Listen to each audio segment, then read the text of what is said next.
मेरे भाइयों, India post GDS updates में आपका भी स्वागत करते हैं। मेरे भाई, सुप्रीम कोर्ट का बहुत बड़ा फैसला आया है। कर्मचारियों को सेवा और नियुक्ति पर निर्णायक फैसला आ चुका है मेरे भाई। और इस वीडियो को पूरे अंत तक जरूर देखना, क्योंकि सुप्रीम कोर्ट ने बहुत बड़ा यहाँ पर खुशखबरी देने जा रही है मेरे भाई, सभी कर्मचारियों के लिए। क्योंकि सुप्रीम कोर्ट देखो, पिछले दिनों आप लोग देखे होंगे, वैसे सभी कर्मचारी जीडीएस समेत बहुत सारे कॉन्ट्रैक्चुअल ऐसे कर्मचारी थे जिनको सुप्रीम कोर्ट ने यहाँ तक उनकी पेंशन का हक दिलाया। और बहुत सारे जो हाई कोर्ट थे जिन्होंने पाबंदियाँ लगा रखी थी कि जो कॉन्ट्रैक्चुअल जो कर्मचारी हैं उनको पेंशन्स नहीं दिया जाएगा, लेकिन सुप्रीम कोर्ट ने उनको कहीं ना कहीं उनके फैसले को इनकार करके उसी तरह कर्मचारियों पर ये सेवाएं। अब देखो, यहाँ पर सुप्रीम कोर्ट ने 2026 के लिए बहुत बड़ा अपडेट्स है मेरे भाई। करनाल से दशकों की सेवा, यानी कि दसों मतलब बहुत सारों से सेवा बहुत सारे लोग कर रहे हैं, फिर भी अस्थायी हैं। अस्थायी मतलब फिर भी टेम्पोररी नहीं सेवा, फिर भी अस्थायी कर्मचारी नियमितीकरण जरूरी है मेरे भाई। अब नियमितीकरण मतलब होता है कि जो बहुत सारे लोग जो हैं कॉन्ट्रैक्चुअल पे ही रहे, उनको परमानेंट नहीं किया गया। मतलब आप सोचो, एक समय पे आप बहुत सारा दिन ज़्यादा मतलब काम कर लेते हो, तो आपको कॉन्ट्रैक्चुअल से कहीं ना कहीं आपको परमानेंट करना चाहिए। अब देखो, सुप्रीम कोर्ट ने कहा है कि शुरुआती नियुक्ति स्वीकृत पद के अधीन न होना नियमिती न करने का आधार नहीं हो सकता है। देखो, इसीलिए मेरे भाई देखो, सुप्रीम कोर्ट ने कितना अच्छा अच्छा चीज़ें निकाला है। अब नई दिल्ली देखो, नई दिल्ली सुप्रीम कोर्ट ने कहा है कि सिर्फ इस कारण से किसी कर्मचारी को नियमित नौकरी से वंचित नहीं किया जा सकता है। मतलब यहाँ पर सुप्रीम कोर्ट ने कहा है कि कोई भी ऐसा कर्मचारी, जैसे कि मान लो कोई कर्मचारी है जो कॉन्ट्रैक्चुअल पर है, मतलब वो कहीं ना कहीं मतलब नॉर्मल काम कर रहा है, कॉन्ट्रैक्ट बेसिस पे काम कर रहा है, तो उसको उस बेसिस पे उसको टेम्पोररी नौकरी है, उसके कॉन्ट्रैक्चुअल नहीं कहा जा सकता है।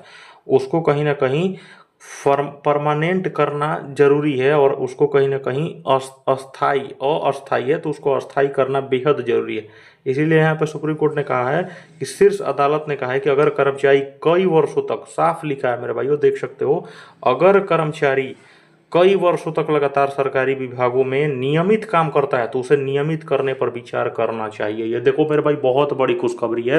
इस वीडियो को ज़्यादा से ज़्यादा शेयर करना, चैनल को सब्सक्राइब जरूर करना, क्योंकि जस्टिस देख सकते हो, जस्टिस विक्रम नाथ और जस्टिस संदीप ने गुवाहाटी हाईकोर्ट की खंडपीठ के फैसले को रद्द कर दिया। यानी कि गुवाहाटी हाईकोर्ट के जो यहाँ पर चीफ जस्टिस थे, मतलब जज थे, उनकी बात को कहीं ना कहीं क्लियर वहाँ पर रद्द कर दिया गया है। और उनके बातों को स्वीकार न करते हुए डायरेक्ट यहाँ पर सुप्रीम कोर्ट ने ऑर्डर दिया है कि कहीं ना कहीं यहाँ पर जितने भी लोग ऐसे सरकारी कर्मचारी, ऐसे कर्मचारी जो बहुत सालों से काम कर रहे हैं, जो अस्थायी हैं, उनको कैसे भी विभाग को अस्थायी करने के लिए सोचना है। और ये बहुत बड़ी खुशखबरी है साथियों। राज्य सरकार का यही कहना है कि उनकी शुरुआती नियुक्ति स्वीकृत पदों पर नहीं हुई थी। अब देखो, बहुत सारे लोग कहते हैं या विभाग डायरेक्ट कहती है कि उनकी शुरुआत में जो है ना, उनको मतलब वो परमानेंट नहीं थे, लेकिन उन्हें नियमित नहीं किया जा सकता है। कुछ कुछ राज्य सरकार का कहना है कि उनको नहीं, लेकिन यहाँ पे साफ देखो, पीटी ने कहा है कि असम सरकार के बाद एक कैबिनेट नीति बनाकर ऐसे 30,000 ऐसे कर्मचारी जो कॉन्ट्रैक्चुअल थे उनको यहाँ पर परमानेंट का दर्जा दिया गया है मेरे भाइयों। ये देख सकते हो, बहुत बड़ा खुशखबरी है। ऐसे में बाकी कर्मचारियों को सभी बाहर रखना गलत है। बाकी जो भी कॉन्ट्रैक्चुअल पे हैं उनको रखना, और भेदभाव उस प्रकार से होगा। इसलिए सभी को मेरे भाई परमानेंट का दर्जा देना बेहद ही जरूरी है। इससे देखो, साफ अब दर्जा होता है कि आने वाले समय में जीडीएस जो कर्मचारी हैं, जो आज के जनरेशन में और अभी भी एक्स्ट्रा डिपार्टमेंटल है ना, विभाग तो इसको एक्स्ट्रा डिपार्टमेंटल एजेंट मानती है। तो यहाँ पर देखो मेरे भाई, अगर सुप्रीम कोर्ट इस चीज़ को ले लेती है कि हाँ भाई, जीडीएस भी एक ऐसा कहीं ना कहीं विभाग का, डिपार्टमेंट ऑफ पोस्ट का एक ऐसा हिस्सा है जो ये भी कहीं ना कहीं एक प्रकार से मतलब परमानेंट नहीं कह सकते हो इस मतलब, क्योंकि आपको डीए मिलता है तो आप परमानेंट में कहाँ आ गए मेरे भाई, एक्स्ट्रा डिपार्टमेंटल में आए हो। तो यहाँ पर सुप्रीम कोर्ट के पास, और सुप्रीम कोर्ट यहाँ पर अच्छा फैसला ले सकती है।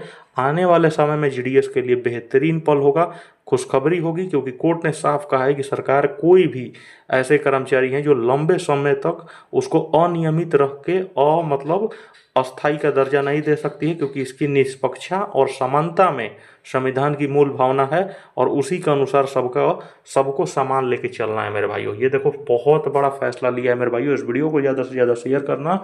और सभी भाइयों देख सकते हो GDS रूल 3 ट्रांसफ़र ओपन हो चुका है। बहुत आराम से फॉर्म भरना, क्योंकि उस पर भी वीडियो मैं जल्द लाऊंगा, क्योंकि बहुत सारे अभी देखो 2 से 3 दिन 4 दिन आपको वेट करना है। बहुत सारे ऐसे सीट हैं, बहुत सारे डिवीज़न है जो अपडेट नहीं हुआ है, तो आपको हड़बड़ाना नहीं है। बहुत सारे लोग कहने के बावजूद भी फॉर्म भर दिए होंगे, लेकिन वो कहीं ना कहीं मतलब मेरे भाई अगर गलती से भर दिए तो उसको विड्रॉ कर सकते हो, कोई दिक्कत नहीं है, ठीक है। और इस वीडियो को ज़्यादा शेयर करना, अपना ख्याल रखो। लव यू मेरे भाई।